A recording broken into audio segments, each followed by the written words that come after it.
Good evening, everybody. President Obama and British Prime Minister Gordon today calling for a new world order to tackle our global economic crisis.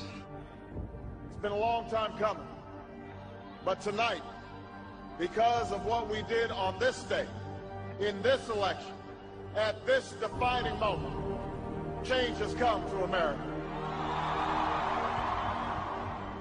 All right, folks, there's a lot going on right now. Decisions being made that are unprecedented and will have an overreaching impact on what it means to live in the United States of America. Both the Senate and the House of Representatives have just overwhelmingly passed the National Defense Authorization Act. Squeezed into this military funding bill are two provisions that give the military not just lots and lots of money, but lots and lots of power as well.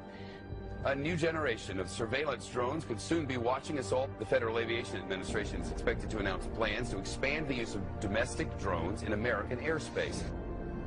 Well, get ready to look up at the sky and see drones hovering above. As of now, unmanned aircraft could only be used by military airspace and by certain law enforcement agencies. But this week, Congress passed a bill that would allow for commercial and private use of the drones. I have two words for you. Predator drones. You will never see it coming.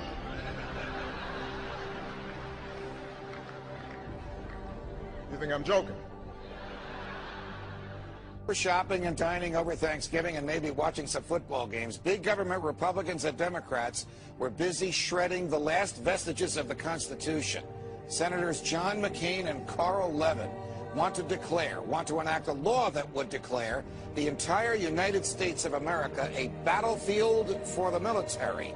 They're talking about inserting the Army into domestic law enforcement. Senator Lindsey Graham, who supports this bill, says, quote, "The homeland is part of the battlefield, and people can be held without trial, whether an American citizen or not." The Department of Homeland Security buying ammunition, now looking to purchase another 21 million rounds of ammunition.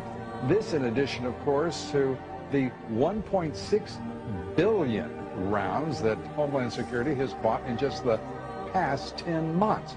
Now, to put all of this in perspective, the military used approximately 70 million rounds each year of the Iraq War. 70 million rounds in a war. If you look at what the Department of Homeland Security has been purchasing over the last year, it comes out to like 1.6 billion rounds of ammunition, more than 7,000 fully automatic assault weapons, 2,700 MRAP type vehicles, and now drones. Those are instruments of war. Department of Homeland Security's, who are they going to fight a war against? Something happened.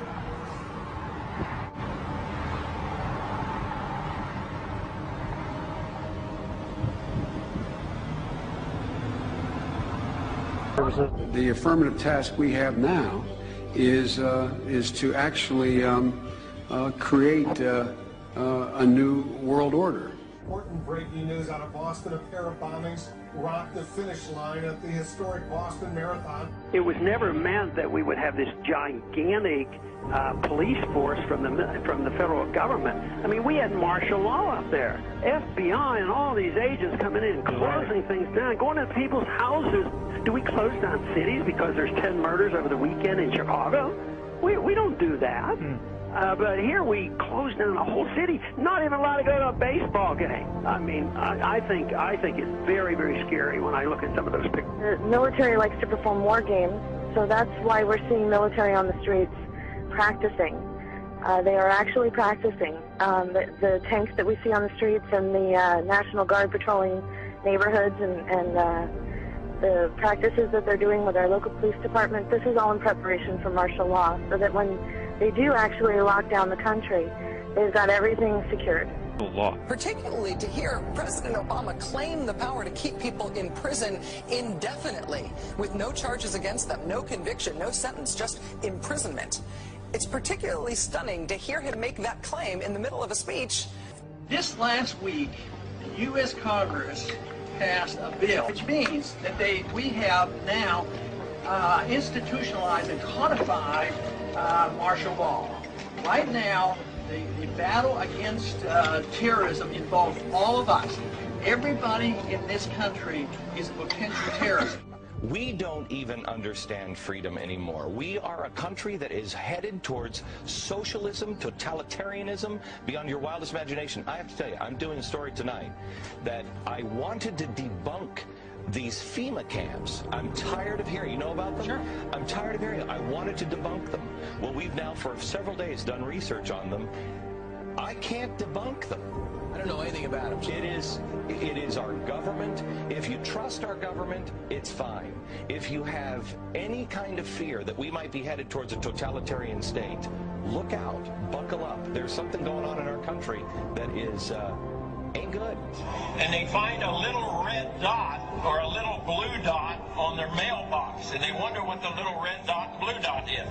Well, it's marking your mailbox by the government, so when foreign troops come in here on us after martial law, but if you have a blue dot, they take you to the F.E.M.A camps being built by Halliburton right now to house 50 million Americans. They're building enough concentration camps in America by Halliburton. So I'm going to tell all of you, if you have not bought ammunition, if you have not bought guns, go get them now. Go get them now, because you won't be able to get them much longer. Change has come to America. Now we're seeing a complete totalitarian takeover of the United States of America. Now we've been talking about this for years now. This is the police state.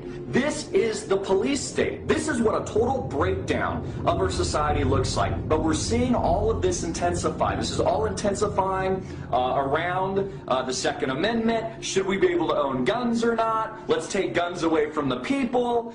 These are very big, very hardcore issues. No matter what your purpose is, you must leave. If you do not disperse, you may be arrested and or subject to other police action.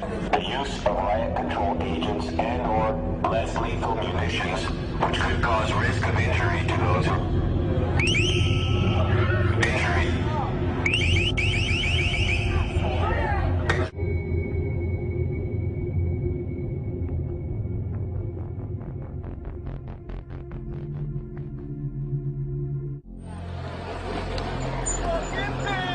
Wall police now moving in.